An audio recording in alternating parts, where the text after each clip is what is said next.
Bem, graças a Deus por estarmos aqui nesta ocasião, para juntos nós estarmos estudando as Escrituras Sagradas. Para mim é um privilégio, uma bênção grande estar com vocês aqui nesta ocasião, como eu disse, para juntos nós estarmos estudando as Escrituras Sagradas. Que o Deus eterno de Israel continue nos abençoando grandemente, a todos aqui presentes. Muito obrigado por sua atenção, muito obrigado por estar aqui dando atenção para nós neste dia. E hoje, pela misericórdia de Deus, nós estaremos iniciando uma série de exposições na primeira carta de João. Que Deus esteja no controle, que Ele possa nos usar para transmitir a sua palavra.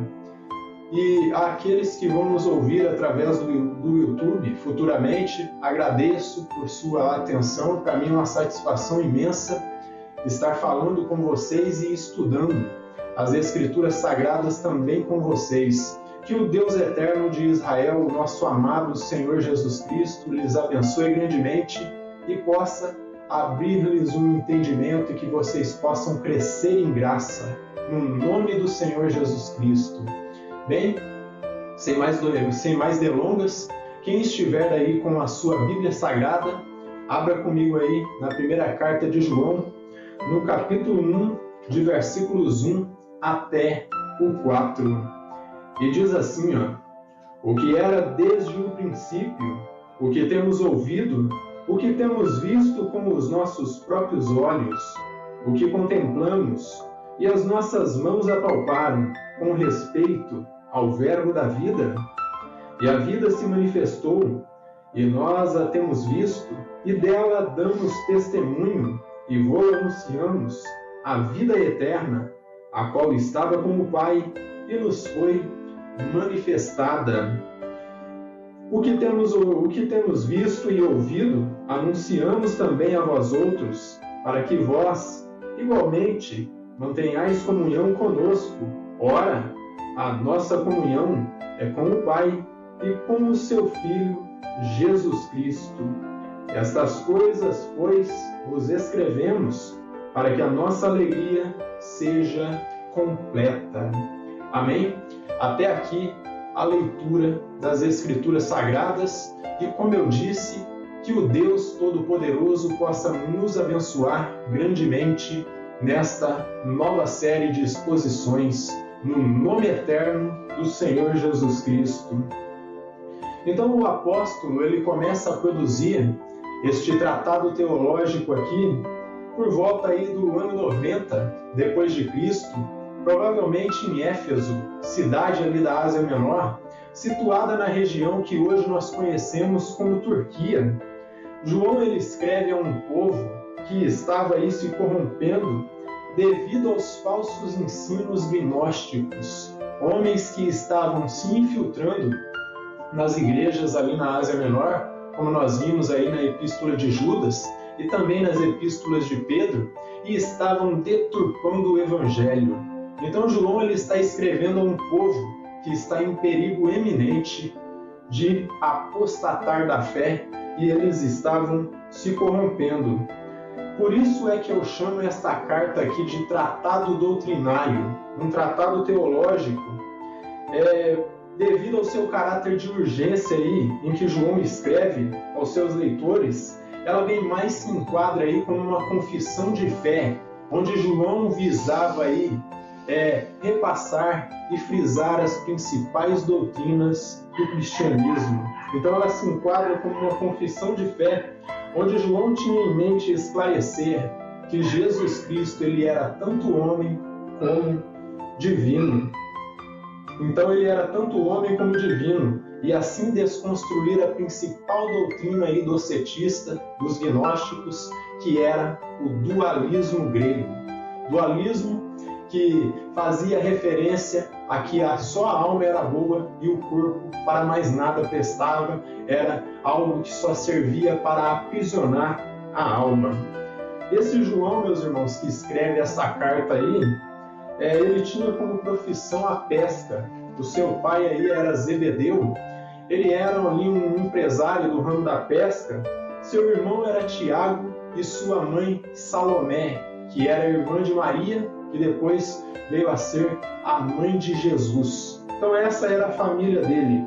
Seu pai Zebedeu, seu irmão Tiago, sua mãe Salomé, que era irmã da Virgem Maria, essa que veio a ser a mãe do nosso Senhor. Então, nesse sentido, esse João que escreve essa epístola aqui, esse tratado doutrinário, ele era primo do nosso Senhor e Salvador Jesus Cristo, segundo a carne, segundo a sua família terrena ali, ele era primo de Jesus. Então, 1 João é uma carta que nós chamamos de universal. E por quê? Devido ao fato dela não ter um destinatário específico, ou seja, não nos dá informação a quem João estava escrevendo. E desta forma, ela se aplica tanto aos seus primeiros leitores quanto a nós aqui neste tempo. É nesse sentido que nós identificamos esta carta aí como uma confissão de fé, como um tratado teológico, doutrinário. É uma confissão de fé onde nós vemos que João aí, ele dispensa apresentações. Ele não fala nem o seu nome e tampouco fala a quem ele está escrevendo. Então ele vai direto aí à raiz do problema, que eram os ensinamentos falsos dos falsos mestres gnósticos. Então ele vai direto ao cerne aí do problema. E sendo assim, ele já começa a fazer o quê?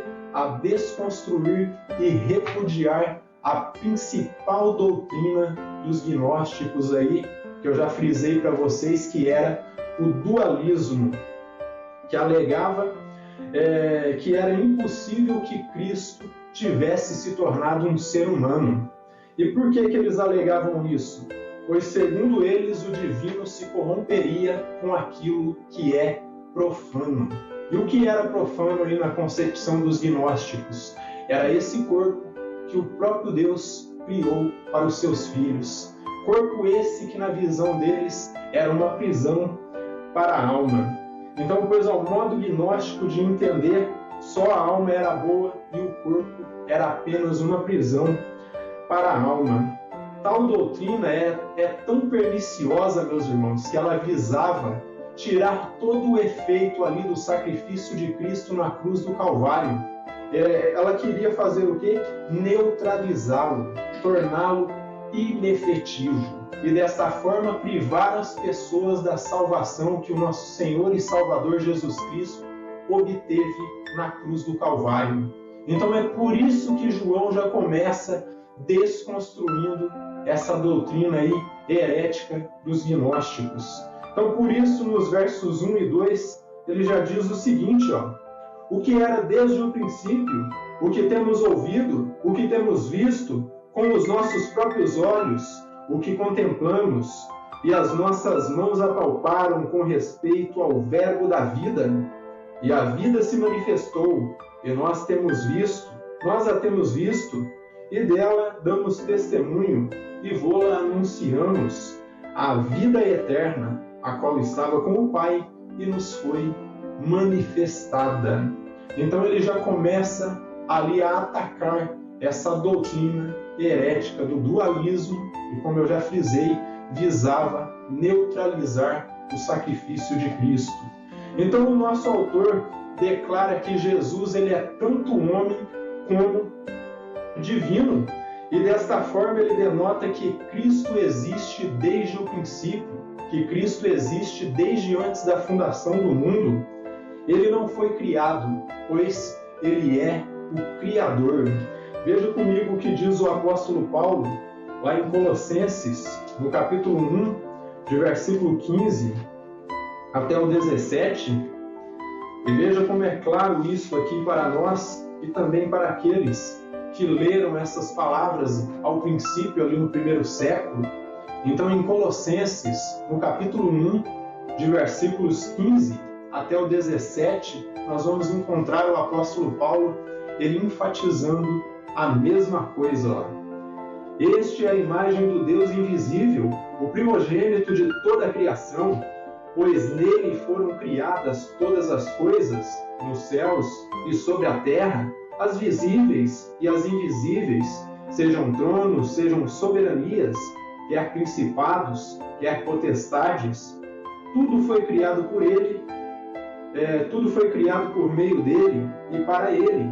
Ele é antes de todas as coisas, nele tudo subsiste.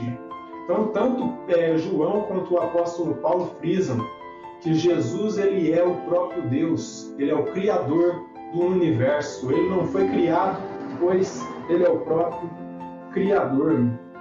Tanto João como os 11, eles foram testemunhas oculares aí da encarnação de Jesus. E por isso ele declara o seguinte aí, que eles ouviram, viram e tocaram no Senhor. Então, teve o início ali de usar o sentido da audição, ouvindo suas pregações, viram Jesus com seus próprios olhos e depois puderam tocar no Senhor, abraçar. Então, ele declara, por isso ele declara que eles viram, ouviram e tocaram no Senhor, frisando que o corpo humano de Jesus ele era real e era físico. E desta forma, ele ataca mais uma vez aí essa doutrina dualista dos gnósticos. Então, o corpo do Senhor Jesus ele era real, físico e palpável, porque eles ouviram suas pregações, viram ele e puderam tocar com ele, comeram com ele, andaram com ele, todos os 3 anos e meio ali dos seus ministérios. Então, ele frisa tudo isso para demonstrar que o corpo de Jesus não era uma aparição, não era um espírito, assim como alegavam os gnósticos, que diziam que Jesus não poderia ter um corpo físico, real, humano, porque isso o corromperia. E João frisa categoricamente que ele era um ser humano aqui na Terra totalmente normal, que era possível olhar para ele, ouvir suas pregações e tocar nele. Então, ele frisa que Jesus e o Cristo divino são a mesma pessoa, de modo que vemos nas Escrituras que Cristo, como homem, o que aconteceu com ele? Ele se cansou. Vamos ao Evangelho de João, no capítulo 4, versículos 4 ao 6. No momento em que ele se encontrou com aquela mulher no poço, veja o que diz aqui, em João, no capítulo 4, de versículo 4 até o 6. Jesus, como homem, ele se cansou. Então isso demonstra que ele era um ser humano. E diz assim, João capítulo 4, versículos 4 ao 6, e diz assim, e era-lhe necessário atravessar a província de Samaria, e chegou, pois, a uma cidade samaritana, chamada Sicar, perto das terras de Jacó, ou perto das terras que Jacó dera a seu filho José. Estava ali a fonte de Jacó. Cansado da viagem, assentara-se Jesus junto à fonte por volta do meio-dia, por volta da hora sexta. Então, João aqui está demonstrando que Jesus, como um ser humano, ele teve cansaço, ele se cansou da viagem. Mas vamos seguir mais um pouco aqui, lá em Marcos, no capítulo 4, nós vamos encontrar que Jesus, como homem, o que ele fez? Ele dormiu. Vejam bem o que diz aqui no capítulo 4 de Marcos, capítulo 4 e versículo 38, diz assim, do Evangelho segundo São Marcos. E vejam bem aqui que nós estamos demonstrando o que João está dizendo. Ele está apontando que Jesus ele era tanto homem como divino. Não há como separar as duas naturezas. Se você tirar uma, Jesus não se torna um sacrifício efetivo para Deus. Ele tem que ter as duas naturezas. Marcos capítulo 4 e versículo 38 diz assim, e Jesus estava na popa, dormindo sobre o travesseiro. Eles o despertaram e lhe disseram, mestre, não te importa que perecemos? Então eles estavam ali numa tempestade e Jesus tranquilamente dormia ali sobre um travesseiro, mas ele também teve fome. Se você for em Mateus ali no capítulo 4 e versículo 2, você vai encontrar que como ser humano, Jesus também teve fome. Capítulo 4 e versículo 2 do Evangelho de Mateus, nós vamos encontrar aqui. Então nós vimos aqui que ele se cansou, depois ele dormiu, e agora nós vamos ver que ele, como um ser humano, ele teve fome. O seu corpo era totalmente normal. Vejam bem aqui, ó. Então diz aqui, ó, e depois de jejuar 40 dias e 40 noites, teve o quê? Teve fome. E vamos seguindo um pouco mais, ó. E se nós voltarmos aí, ó, ao Evangelho de João, no capítulo 19, nós vamos encontrar que ele teve sede na cruz. João capítulo 19, versículo 28. Prestem bem atenção nessas escrituras, porque elas frisam a humanidade do Senhor e Salvador Jesus Cristo, que dentro da teologia nós chamamos de teantrópica, essa natureza. Theos é Deus e antropos, ali na língua grega, é homem. Então por isso ele era tanto homem como Deus. Então no capítulo 19, versículo 28 de João, nós encontramos aqui, ó, depois vendo Jesus que tudo estava consumado para se cumprir a Escritura, ele disse, tenho sede.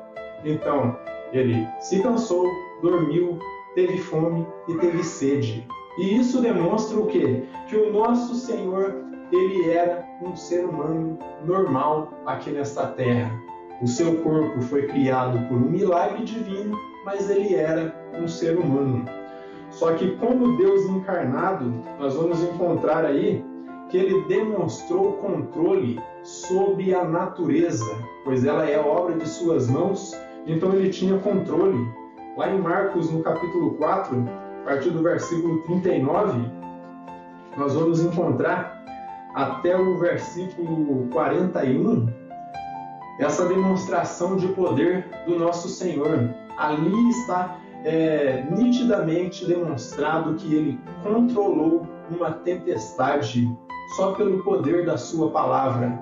Então, se isso não é uma demonstração de que ele era divino também, eu não sei o que é, porque ali ele controlou a natureza. Então, em Marcos, no capítulo 4, de verso 39 ao 41, seguindo a sequência aqui, diz assim, ó, e ele, despertando, repreendeu o vento e disse ao mar, acalma-te, e emudece. O vento se aquietou e fez-se grande bonança. Então lhes disse, por que sois assim tímidos? Como é que não tendes fé? E eles, possuídos de grande temor, diziam uns aos outros, quem é este, que até o vento e o mar lhe obedecem? E a resposta que nós damos para isso aqui, ele era o próprio Deus encarnado, o próprio Deus na forma de um ser humano. Por isso ele era capaz de controlar aí a natureza, controlar uma tempestade. Ele também perdoou pecados e desta forma demonstrou sua divindade ali também, ó, em Mateus 9, de versículo 1 ao 6.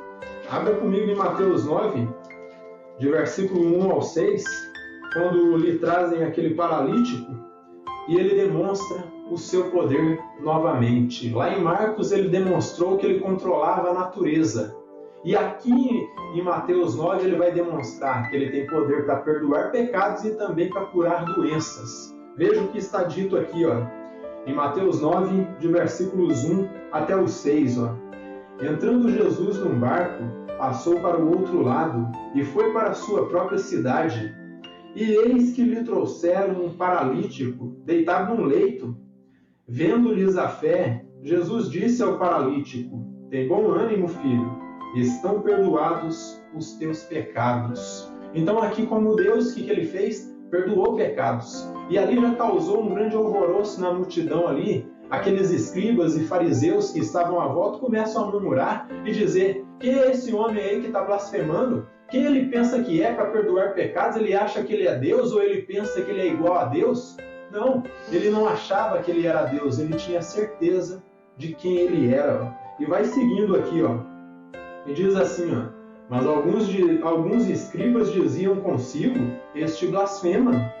Jesus, porém, conhecendo-lhes os pensamentos, disse, por que cogitais o mal no vosso coração?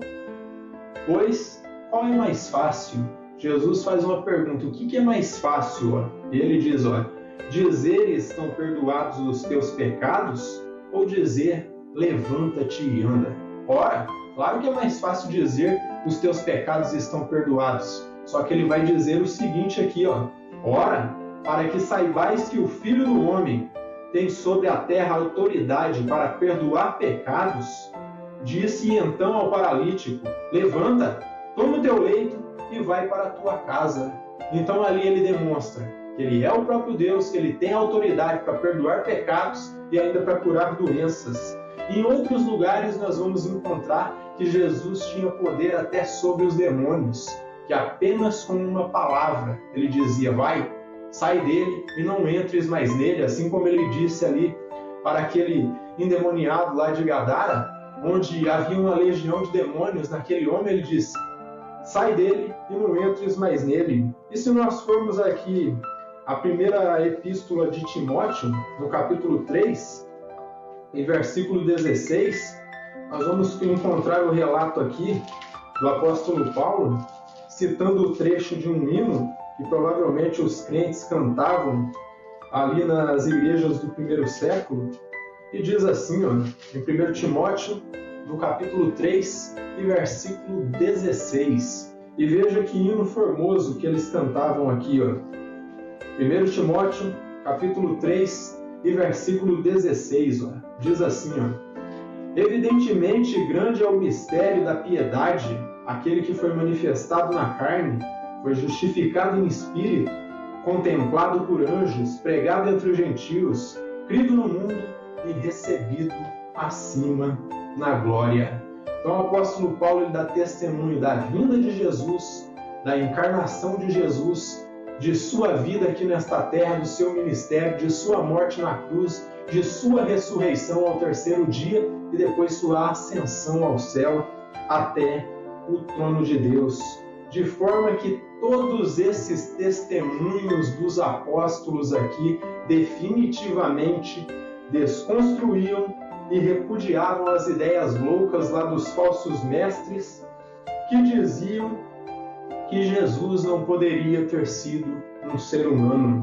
Então essas ideias loucas aí dos falsos mestres, em específico essa heresia dualista aí que dizia que só a alma era boa e o corpo não prestava para mais nada, e deste modo eles insistiam com suas pregações que Jesus era um espírito, que ele não era um homem de verdade, que ele parecia ser um homem. E os apóstolos insistem que ele veio como um ser humano. Ele morreu na cruz, e ao terceiro dia ele ressuscitou e foi assunto aos céus. Então, eles condenavam essa heresia maldita que, como eu disse para vocês, visava neutralizar o sacrifício do Senhor Jesus. O John Stott, ao comentar esses versos, ele diz o seguinte, ó: é impossível distinguir, preste bem atenção nisso, ó. É impossível distinguir, fazer a separação, é o que ele está querendo dizer aqui, ó. É impossível distinguir entre o Jesus histórico e o eterno. São a mesma pessoa, Deus e homem. E neste tempo, atualmente, nós temos aí os teólogos liberais que eles tentam fazer separação continuamente entre o Jesus histórico e o Cristo divino, como querendo dizer que o Cristo divino é uma criação dos cristãos, que é uma coisa que surgiu nas nossas mentes, na nossa cabeça, mas que de fato ele nunca foi divino. Mas se você estudar as Escrituras Sagradas, dependendo do Espírito Santo, você vai chegar à sua própria conclusão e ver que Jesus Cristo, ele é um ser humano, mas também é o próprio Deus. Então o John Stott aqui ele diz que é impossível você fazer uma separação entre o Cristo divino e o Cristo homem. Versos 3 e 4, preste atenção no que diz aqui, ó. O que temos visto e ouvido, anunciamos também a vós outros, para que vós igualmente mantenhais comunhão conosco. Ora, a nossa comunhão é com o Pai e com o seu Filho Jesus Cristo. Estas coisas, pois, vos escrevemos, para que a nossa alegria seja completa. E aqui ele acrescenta algo mais. Eu estou escrevendo para vocês o quê? Eu estou escrevendo essas palavras, eu estou frisando a doutrina do Cristo homem, do Cristo divino, do Cristo completamente Deus e completamente homem, para que vocês se firmem na fé, para que vocês se fortifiquem e se mantenham em completa alegria e comunhão com o Senhor e Salvador Jesus Cristo.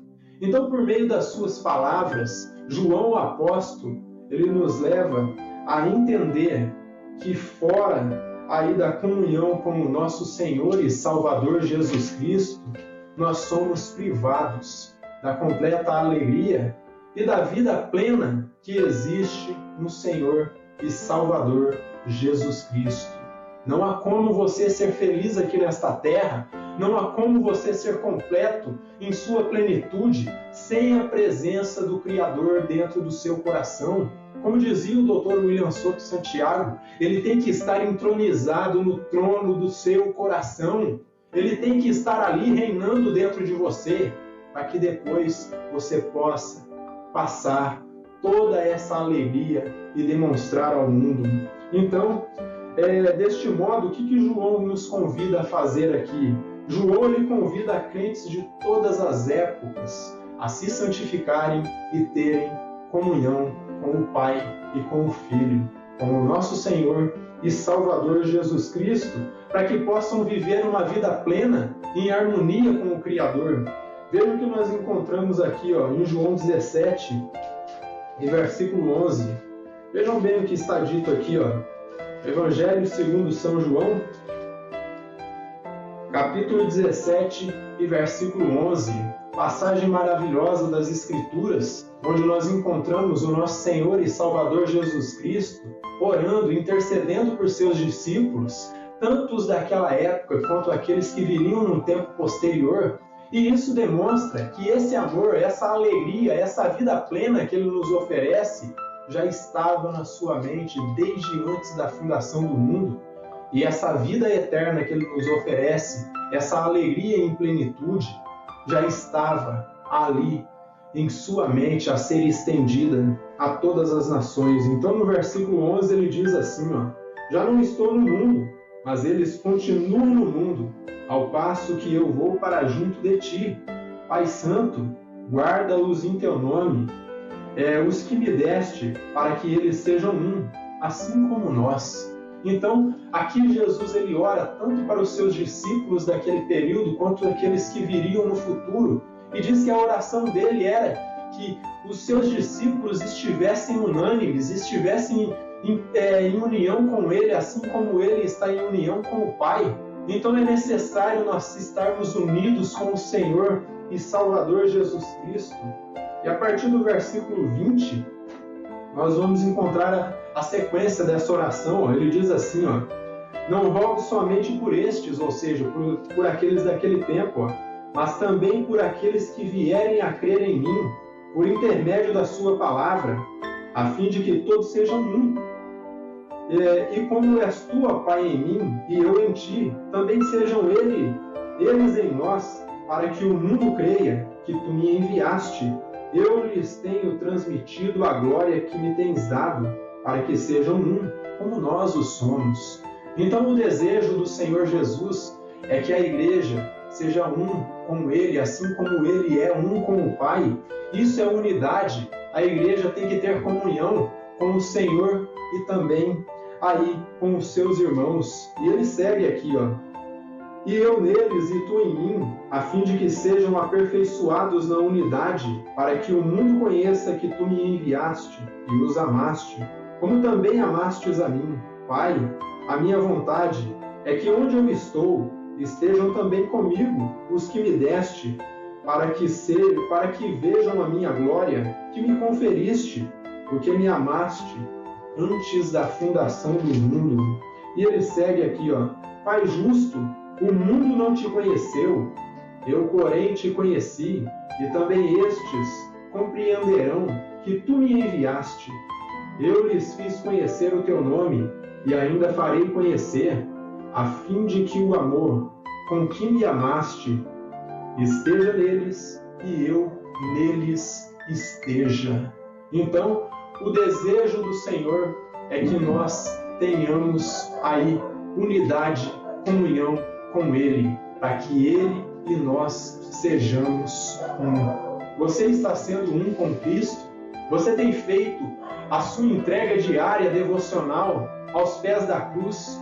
Você tem orado, você tem pedido a Deus para que seja o Espírito Santo que esteja no controle da sua vida? Você tem demonstrado amor pelo seu próximo? E deste modo você está demonstrando que você está em completa comunhão com o Pai e com o Filho. Desta forma eu posso destacar aqui os seguintes ensinos que nós extraímos aqui nesse breve texto que nós estivemos lendo e que nós estivemos estudando. O primeiro ensino que nós encontramos aqui é que nós somos uma geração bem-aventurada. E o porquê que nós somos uma geração bem-aventurada? Porque diferente dos apóstolos ali, dos primeiros discípulos do Senhor, que tiveram a oportunidade de vê-lo, ouvir suas pregações, ver os seus milagres, tocar em Jesus, diferente deles, nós só pelo testemunho que eles nos deixaram, isso já foi suficiente para que nós crescêssemos e que nós entendêssemos que a verdadeira alegria nós só encontramos em comunhão com o Senhor Jesus. E que privilégio, meus irmãos, é ler, estudar e aplicar esse testemunho que eles deixaram aí para nós nas Sagradas Escrituras, aplicar em nossas vidas e entender que a partir desse testemunho é revelado para nós a vida eterna. E a vida eterna tem um nome, é Senhor e Salvador, Jesus Cristo. Abra comigo no Evangelho de João, no versículo 20 e versículo 29, nós vamos encontrar ali o relato de Tomé, que foi que Jesus disse para Tomé. Então diz assim, João 20, versículo 29, e diz assim, já ao final, disse-lhe Jesus, porque me viste, creste? Ele disse para Tomé, porque você me viu, você creu? Ele diz assim, bem-aventurados os que não viram e creram. Então nós somos uma geração bem-aventurada, meus irmãos, porque nós, sem ter visto o Senhor e Salvador Jesus Cristo aqui como um ser humano, nós cremos, nós entendemos que Ele é a nossa completa alegria.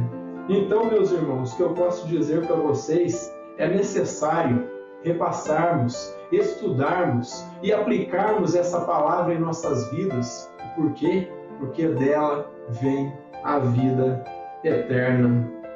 Então, é necessário nós repassarmos, estudarmos e aplicarmos em nossas vidas o que a palavra nos revela, pois só assim nós estaremos em completa alegria. E o profeta Moisés, em Deuteronômio, no capítulo 4, ele vai dizer algo aqui que eu julgo maravilhoso, algo que é extraordinário.